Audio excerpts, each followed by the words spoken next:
சோத்த கொண்டு வாயா. அண்ணே போதுமாண்ணே? போடு. இல்லண்ணா அவன் திரும்பவும் ஆரம்பிச்சிட்டாம்ண்ணா. என்னடா சொல்ற? மறுபடியும் கறி குழம்பு கேக்குறான் பாஸ். பாஸ் மறுபடியும் மீன் குழம்பு பாஸ். எத்தனை தடவைடா? திரும்பவும் ரசம் போயிட்டு இருக்குண்ணா. என்னடா இவன் சோத்துக்கு செத்தவனா இருப்பானோ? பாஸ் மறுபடியும் மோர் போயிட்டு இருக்கு. மோருக்கு வந்துட்டானா? டேய் ரைட்ரா, இந்த வட்டம் கண்டிப்பா எந்திரிச்சுவாண்டா. அலாட்டாரு. 2 பந்தி முடிஞ்சு எந்திரிக்க மாட்டேங்கிறான் பாஸ். ஏய் பாயசம் எங்கடா? பாயசம் இல்லையா, பிரச்சனை பண்ணிட்டு வெயிட் பண்ணிட்டு இருக்கான் பாஸ். ஐயோ பாயாசம் வரலன்னா பக்கத்துல இருக்க இலையில எடுத்து நீங்களாவது குடுங்கடா. அண்ணன் இன்னைக்கு பாயாசமே வைக்கலையாம்ண்ணே. அண்ணே பாயசம் வெளியில கொடுக்குறாங்களா, கொஞ்சம் வரீங்களா? பாயசம் வெளியவா? ஆமாண்ணே. பால் பாயசமா? ஆமாண்ணே. வர வாங்க. வந்துட்டேன். முந்திரி போட்டுருக்கா? நெய் ஊத்திருக்கா?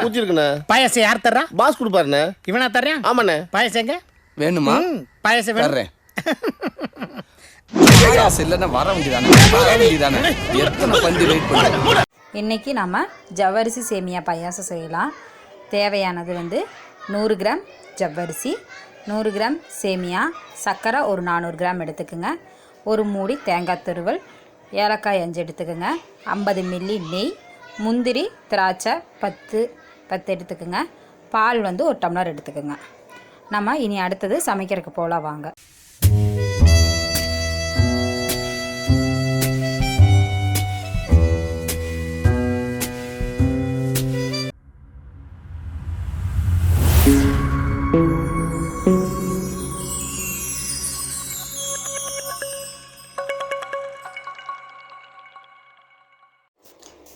நான் இப்போ ஜவ்வரிசி ஒரு 100 கிராம் ஜவ்வரிசி போட்டிருக்கிறேன்.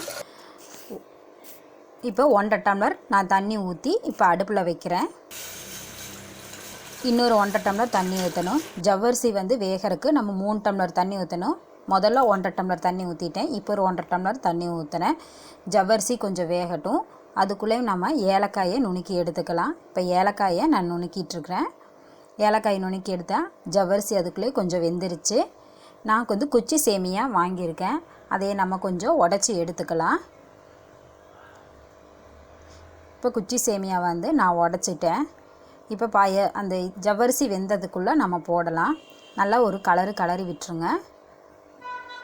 நல்லா கலரி விட்டுனேன். இனி சேமியா வேகிறதுக்கு நம்ம இன்னொரு 1.5 டம்ளர் தண்ணி ஊற்றணும். ஜவ்வரிசி வேகிறதுக்கு நிறைய தண்ணி இழுக்கும், அதனால தான் 3 டம்ளர் ஊற்றினேன். சேமியா வேகிறதுக்கு ஒரு 1.5 டம்ளர் தண்ணி இருந்தால் போதும். அதனால் நான் இப்போ 1.5 டம்ளர் தண்ணி ஊற்றி கொஞ்சம் வேக வைக்கிறேன். கொஞ்சம் வேகணும். இப்போ பார்த்தீங்கன்னா நல்லா சேமியா வெந்துருச்சு. நல்லா ஒரு கலக்கி விட்டுக்கலாம். அடி பிடிக்காமல் இருக்கிறதுக்கு கலக்கி விட்டுட்டேன். அடுத்தது சர்க்கரை போடுறேன். சர்க்கரை ஒரு 400 கிராம் போட்டிருக்கிறேன். 400 கிராம் சர்க்கரை போட்டிங்கன்னா தான் இதுக்கு கரெக்டாக இருக்கும். அதிக இனிப்பும் இருக்காது, கம்மியாகவும் இருக்காது. இனிப்பு கரெக்டாக இருக்கும். அதனால் 400 கிராம் சர்க்கரை போட்டுட்டேன். அடுத்தது தேங்காய் துருவல் ஒரு மூடி போடுறேன். இப்போ எல்லா தேங்காய் துருவலும் நான் போட்டுட்டேன். நல்லா கலக்கி விட்டுக்குங்க. அடி பிடிக்காமல் இருக்கணும், அதுக்காக கொஞ்சம் கலக்கி விட்டுக்குங்க. கலக்கினதுக்கப்புறம் ஏலக்காய் நுணுக்கி வச்சு ஏலக்காயை நம்ம இப்போ போடுறோம். ஏலக்காய் போட்டு நல்லா கலக்கி வச்சுக்கோங்க.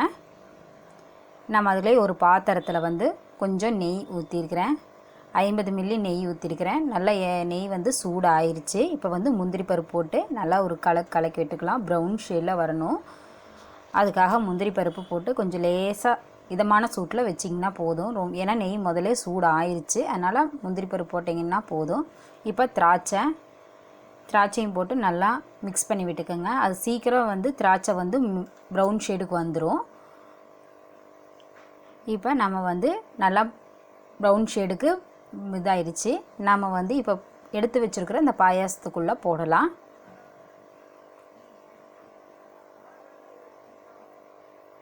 இப்போ நம்ம போட்டுட்டோம். அடுத்தது திருப்பி இது அடுப்பில் எடுத்து வச்சுக்கலாம். அடுப்பில் வச்சுட்டு கடைசியாக தான் இதுக்கு பால் நாம் ஊற்றணும். பால் ஊற்றினா தான் நல்லாயிருக்கும். நெய் ஸ்மெல் வெளியே வராமல் இருக்கிறக்கும் பாலோட ஒரு கொதி வச்சிங்கன்னா நல்லாயிருக்கும். இப்போ நம்மளுக்கு பால் ஊற்றினோன்னே இப்போ ஒரு கொதி வந்துருச்சுங்களா. இப்போ டேஸ்டான சுவையான ஜவ்வரிசி பாயாசம் தயார். முந்திரி பருப்பும் பாதாம் பருப்பும் கொடுங்க. என்ன பங்காளிக்கா? பாயாசத்துக்கு. பாயாசத்தை பங்காளிக்கு தானே ஊத்துவ? வீடியோ உங்களுக்கு பிடிச்சிருந்தா லைக் பட்டனை அமுத்துங்க. எங்களுடைய சேனலை சப்ஸ்கிரைப் பண்ணுங்க.